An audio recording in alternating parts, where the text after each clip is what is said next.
Alhamdulillahi bihi nasta'in. Wassalatu wassalamu ala rasulihil amin.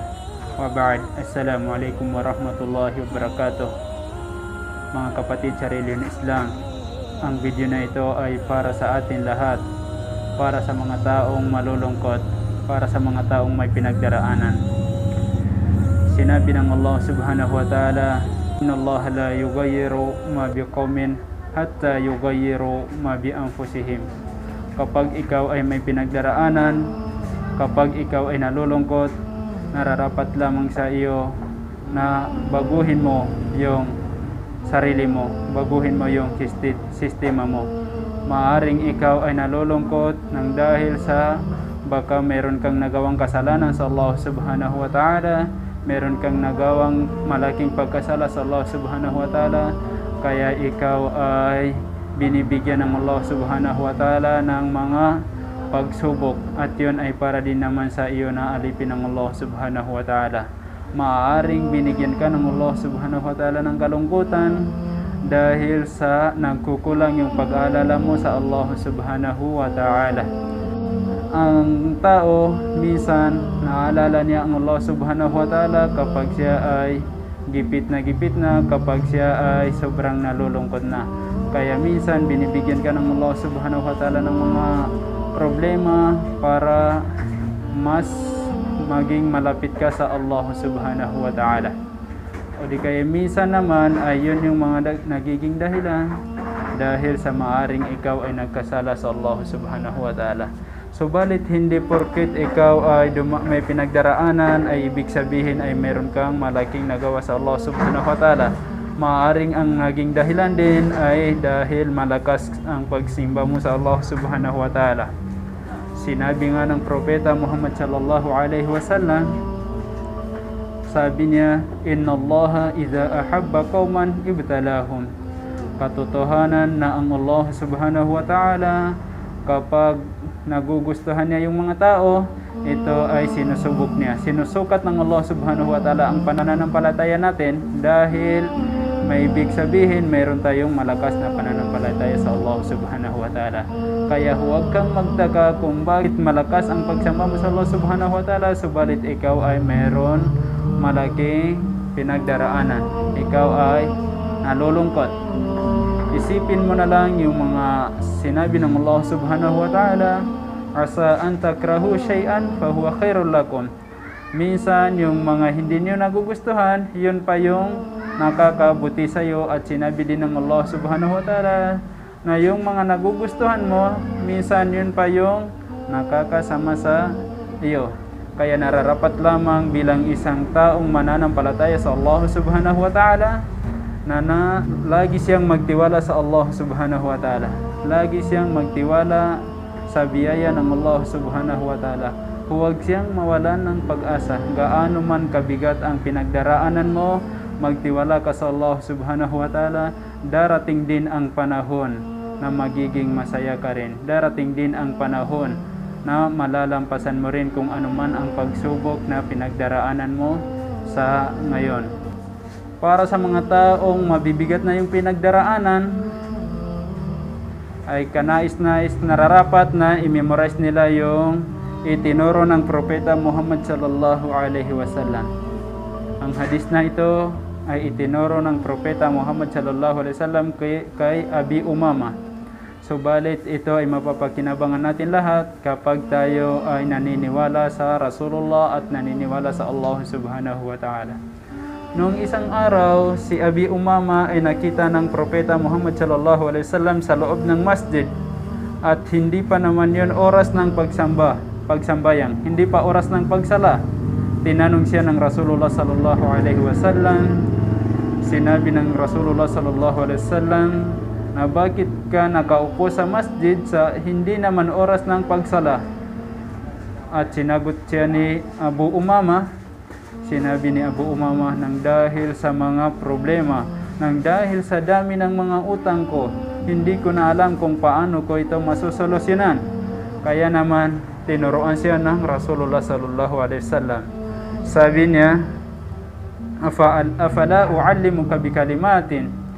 Gusto mo ba na turuan kita ng mga salita na kapag ito ay iyong binigkas ay mawawala sa iyo ang mga problema mo. At itinuro ng Rasulullah sallallahu alaihi wasallam ang dua na ito, nararapat lamang na isaulo natin ang dua na ito dahil para ito sa atin sa tuwing nalulungkot tayo, nararapat lamang na bigkasin natin ang dua na itinuro ng Rasulullah sallallahu alaihi wasallam kay Abi Umama. Sinabi ng Rasulullah, Allahumma inni a'udhu bika minal hammi wal hazan wa a'udhu bika minal ajzi wal kasal wa a'udhu bika minal jubni wal bukhl wa a'udhu bika min ghalabati ad-daini wa qahri rijal. Ang dua na ito ay para sa pangkalahatang problema. Kung ikaw ay may problema, marami kang utang, o di kaya ay kung ano man ang mga problema sa iyo, ikaw ay nalulungkot, meron isa sa pamilya mo na nawala, namatay, o di kaya ay meron kang hindi naging kasundo, meron kang nakaaway mula sa mga mahal mo sa buhay, natural lamang na malulungkot ka, kaya kabilang ito sa mga dapat mong bigkasin. Turo ng Rasulullah sallallahu alaihi wasallam na kapag ikaw ay nalungkot, sa umaga ay basahin mo ito at sa hapon ay basahin mo yung panalangin na yon. Allahumma inni a'udhu bika minal hammi wal hazan wa a'udhu bika minal ajzi wal kasal wa a'udhu bika minal jubni wal bukhl wa a'udhu bika min ghalabati ad-daini wa qahri rijal. At kung kapag ang problema mo naman ay naghirap ka sa buhay, meron kang pamilya, isa kang ama o di kaya isang ina, nakikita mo yung mga anak mo na nahihirapan sa pamumuhay, minsan ay kinukulang sa budget, nagugutom yung mga anak mo, kinukulang kayo sa budget, kaya ang turo naman ng Allah subhanahu wa ta'ala sa suratun Nuh, فَقُلْتُ اسْتَغْفِرُوا رَبَّكُمْ إِنَّهُ كَانَ غَفَّارًا. Ikinuwento ng Allah subhanahu wa ta'ala ang kwento sa propeta na si Nuh alayhi salam, na sinabi ni Nuh sa kanyang mga kaum, فَقُلْتُ اسْتَغْفِرُوا رَبَّكُمْ إِنَّهُ كَانَ غَفَّارًا. Ang humingi ng kapatawaran sa Allah subhanahu wa ta'ala, kabilang yan sa mga payo para dumami ang iyong mga biyaya. فَقُلْتُ اسْتَغْفِرُوا رَبَّكُمْ إِنَّهُ كَانَ غَفَّارًا. Ang pagpaparami ng pagsabi ng Astaghfirullahul Azim, Astaghfirullahul Azim, Astaghfirullahul Azim. Kapag lagi mong binibigkas ang Astaghfirullahul Azim, ay yan din yung magiging dahilan para biyayaan ka ng Allah subhanahu wa ta'ala ng maraming biyaya, maraming yaman, o di kaya mga ari-arian. Dahil sa karugtong ng ayat na yon, yursilis samaa alaykum midrara wa yumdidukum bi amwalin wa banina wa yaj'al lakum anhara. Kung saan sinabi ng Allah subhanahu wa ta'ala na kapag kayo ay nagparami ng pag-istighfar, kapag kayo ay humihingi ng kapatawaran sa Allah subhanahu wa ta'ala, yumdidukum bi amwalin, ilalantad sa inyo ng Allah subhanahu wa ta'ala ang mga biyaya. Bibigyan kayo ng Allah subhanahu wa ta'ala ng maraming biyaya. Wa banin, at mga magaganda, mga mabubuting anak. Bibigyan kayo ng Allah subhanahu wa ta'ala ng mga anak. Ibig sabihin, ang pag-istighfar, pagsabi ng astaghfirullah, kabilang din ito sa mga paraan para sa mga taong hindi nagkakaroon ng mga anak. Para sa mga mag-aasawa na matagal nang nangangarap na magkaroon ng anak, kabilang sa mga solusyon niya ay pagsabi ng Astaghfirullahul Azim.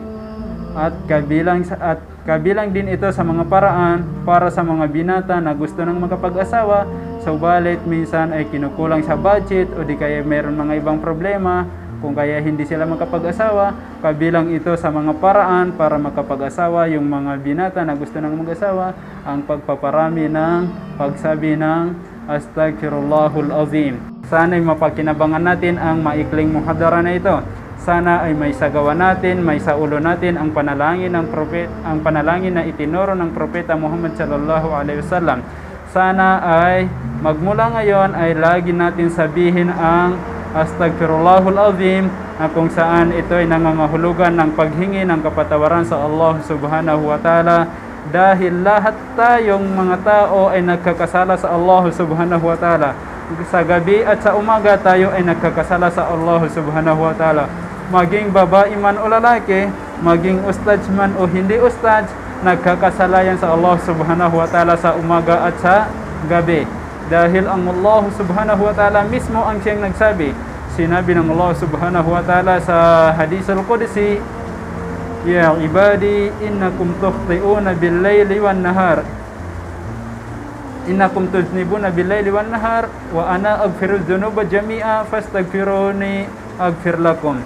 Sinabi ng Allah subhanahu wa ta'ala na, "O mga alipin ko, katotohanan kayo ay nagkakamali. Katotohanan kayo ay nagkakasala sa umaga at sa gabi. Subalit ako ang siyang nagpapatawad, kaya humingi kayo ng kapatawaran sa akin at kayo ay akin patawarin. Wa ilahuna faqat. Assalamualaikum warahmatullahi wabarakatuh."